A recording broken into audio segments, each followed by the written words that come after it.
I used your inheritance to invest in Jake's business, my stepfather announced casually over dinner, as if he was merely commenting on the weather. You don't need it anyway, you have a good job. My mother nodded in agreement, avoiding my eyes as she pushed food around her plate. I'm Olivia, 29, and this wasn't the first time Frank, my stepfather of 7 years, had made decisions about my life without consulting me. But this time, he'd gone too far. The inheritance from my grandmother was supposed to be untouchable, held in a trust until my 30th birthday next month. How exactly did you access that money, Frank? I asked, keeping my voice steady despite the rage building inside me. The trust wasn't supposed to be accessible until next month. He waved his hand dismissively. I have my ways. Besides, Jake's business venture needs immediate funding. It's a fantastic opportunity. We're talking millions in potential profit. Jake, my 25-year-old stepbrother, hadn't held a job for more than 3 months since dropping out of college. Mom? I turned to her, hoping for some support. She just shrugged, that familiar apologetic look on her face. Honey, Jake needs this chance. You're doing so well with your accounting career. You understand business decisions, right? Business decisions. I almost laughed. As a forensic accountant, I understood more than they realized. Instead of arguing, I simply nodded and continued eating. How much did you invest? All of it, Frank said proudly. $500,000. Jake's business plan is solid. You'll see, we'll all benefit from this. I excused myself shortly after, driving home to my apartment in a daze. $500,000, my grandmother's entire legacy, gone. She'd worked her whole life building a successful restaurant chain, saving everything for my future. Don't let anyone take advantage of your kindness, Olivia, she'd always said. Sometimes the quietest person in the room is the most dangerous. That night, I pulled out the documents my grandmother had left me. Frank might have found a way to access the trust. But he'd forgotten one crucial detail. I wasn't just the beneficiary. I was also the executor of her estate. The next morning, I made 3 calls. The first was to my grandmother's lawyer, Mr. Sullivan. The second was to my bank. The third was to an old college friend who now worked for the IRS. The money was transferred last week, Mr. Sullivan confirmed. Frank presented paperwork showing your authorization. Did you not sign those documents? I never signed anything, I replied, my suspicion growing. Could you send me copies? When the documents arrived, I studied them carefully. The signature looked convincing. Frank had obviously practiced, but it wasn't mine. I forwarded everything to my friend at the IRS, along with some interesting discrepancies I'd noticed in Jake's hastily prepared business plan. For the next 2 weeks, I played along. I attended family dinners, listened to Jake's grandiose plans for his revolutionary tech startup, and watched Frank boast about his business acumen. My mother kept giving me worried looks, probably waiting for me to explode, but I remained calm. Then the call came. Ms. Mitchell. The IRS agent's voice was professional. We've reviewed the documents you provided. We'd like to schedule an audit of your stepfather's finances and his son's business venture. There are some concerning irregularities.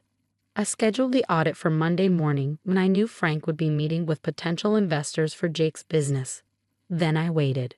The weekend before the audit, Frank hosted a family barbecue to celebrate Jake's entrepreneurial success. The backyard was filled with relatives, all buzzing about Jake's brilliant business idea, some sort of app that he couldn't quite explain clearly. Olivia, Frank called out, wrapping an arm around my shoulders. Tell everyone how supportive you've been of your brother's venture. Such a generous sister, giving up her inheritance for family. I smiled, taking a sip of my wine. Actually, Frank, I have an announcement about that. The yard grew quiet as I stepped away from his embrace. There's going to be an audit tomorrow morning. The IRS is very interested in how you access my trust fund. The color drained from his face. What are you talking about? The forged signatures, the suspicious transfers, the questionable business plan, I listed calmly. They want to see everything. Jake dropped his beer. Dad, what's she talking about? You said she agreed to this. My mother stepped forward, her face pale. Frank, please tell me you didn't. The backyard erupted into chaos. But I just stood there, watching it all unfold. Sometimes the quietest person in the room really is the most dangerous, and this was just the beginning. The morning of the audit, I arrived at Frank's office early. Through the glass doors, I could see him frantically shuffling papers, his usually perfectly styled hair disheveled. Jake sat in the corner, looking like he might throw up. "Good morning," I said, walking in with two IRS agents. "Hope you're ready for this." "This is ridiculous," Frank sputtered, his confidence from yesterday's barbecue completely gone. "You're destroying this family over a misunderstanding." Agent Thompson, a stern-faced woman in her 50s, raised an eyebrow. "Mr. Carter, we're here to discuss the unauthorized access of a trust fund and potential fraud." "I wouldn't call that a misunderstanding." For the next 3 hours, I watched as Frank's carefully constructed scheme unraveled. The agents discovered not only had he forged my signature on the trust documents, but he'd also been running a series of questionable investments through Jake's new company. "Can you explain these transfers?" Agent Thompson asked, pointing to a series of transactions. Nearly $200,000 moved through 7 different accounts in 2 days. Jake looked at Frank desperately. "Dad, you said this was all legal." My stepfather's face had turned an interesting shade of red. "I was protecting my son's future. Olivia doesn't need that money. She's always been self-sufficient. Jake needs this chance." "By committing fraud?" I finally spoke up. "By stealing money that Grandma worked her entire life to save for me." The truth was, I discovered more than just the forged signatures. During my quiet investigation over the past 2 weeks, I'd found evidence that Frank had been planning this for months. He'd set up shell companies, created fake business proposals, and even hired people to pose as potential investors. My mother burst into the office, her eyes wild. "Frank, what have you done?" "The bank just called. They're freezing our accounts." "Mrs. Carter," Agent Thompson interjected, "I suggest you sit down. We have some questions about your involvement as well." Mom collapsed into a chair, looking at me with tears in her eyes. "Olivia, I swear I didn't know. He told me you had agreed to help Jake." "Like you didn't know about the other times he took advantage of me?" I asked quietly. "The college fund he borrowed from? The car he sold because Jake needed the money more?" Frank stood up suddenly, pointing at me accusingly. "You ungrateful little. I've been more of a father to you than your real dad ever was. Everything I did was for this family." "No."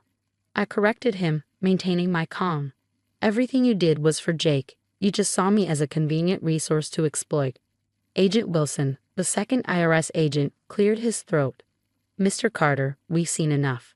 Based on our initial findings, we're looking at serious charges here. The FBI will want to investigate the wire fraud aspects." Jake started crying, something I hadn't seen since we were teenagers. "Dad, you promised this was legitimate. I didn't want to steal from Olivia." I almost felt sorry for him. Almost. "Your father didn't just steal my inheritance," I explained, pulling out additional documents. "He's been running a Ponzi scheme through your startup. Those investors you've been meeting, they're about to lose everything too." Frank lunged for the papers, but Agent Thompson was faster. "Mr. Carter, sit down. Any further aggressive behavior will result in immediate arrest." My mother was sobbing now, decades of willful ignorance crashing down around her. "How will we survive this? Our reputation, our savings." "You should have thought about that before letting him steal from your daughter," Agent Thompson said coldly. As the agents continued their questioning, I stepped out of the office. Through the glass, I could see Frank's perfect world crumbling. Jake had moved to the furthest corner, refusing to look at his father. My mother sat there, shoulders shaking with sobs. My phone buzzed. A text from Mr. Sullivan. "Just received confirmation. The trust fund transfer has been reversed. All money returned to your account with interest. Want to proceed with criminal charges." I looked back through the glass. Frank was now slumped in his chair, his empire of lies collapsing around him. He caught my eye, and for the first time, I saw fear there. He finally realized that his quiet, accommodating stepdaughter had been several steps ahead of him all along. "Yes," I texted back. "Proceed with everything." Sometimes justice is best served quietly. The fallout from the audit was swift and devastating. Frank was arrested 2 days later, charged with multiple counts of fraud, forgery, and embezzlement. Jake, though not directly charged, watched his dreams of entrepreneurship evaporate along with his father's reputation. My mother moved in with her sister, finally filing for divorce after discovering Frank had mortgaged their house without her knowledge to fund his schemes. She called me daily, alternating between apologies and pleas to drop the charges. He's still family, Olivia, she begged one evening. Can't we just handle this privately? Like how you handled it when he stole my college fund? I replied calmly. Or when he sold my car? No, Mom, this ends now. The local news picked up the story. Prominent businessman arrested in $1 million fraud scheme. Frank's face was plastered across newspapers, his carefully maintained image of successful businessman and family man shattered. 3 months after the audit, I sat in the courthouse, watching Frank plead guilty to reduced charges in exchange for cooperation. He looked older, defeated, his designer suits replaced by off-the-rack clothing that hung loosely on his frame.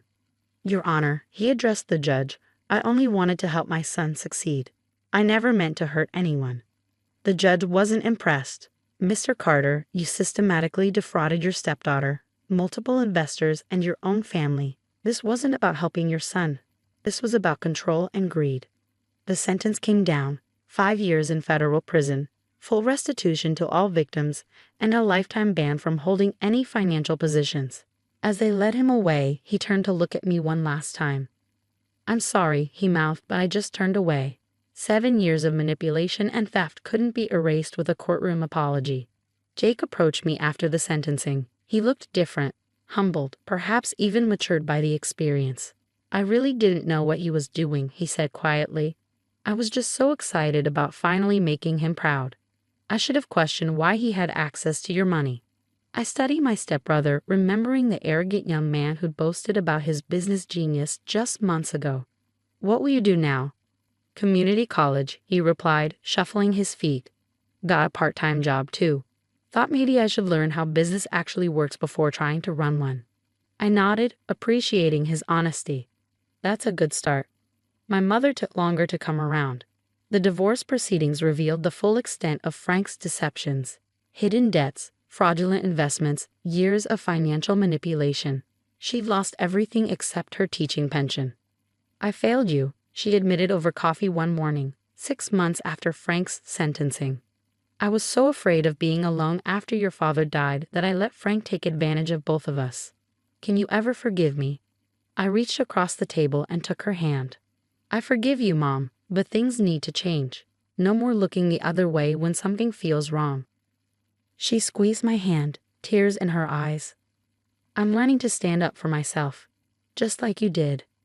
A year after the audit, I used part of my recovered inheritance to open a small consulting firm specializing in fraud prevention.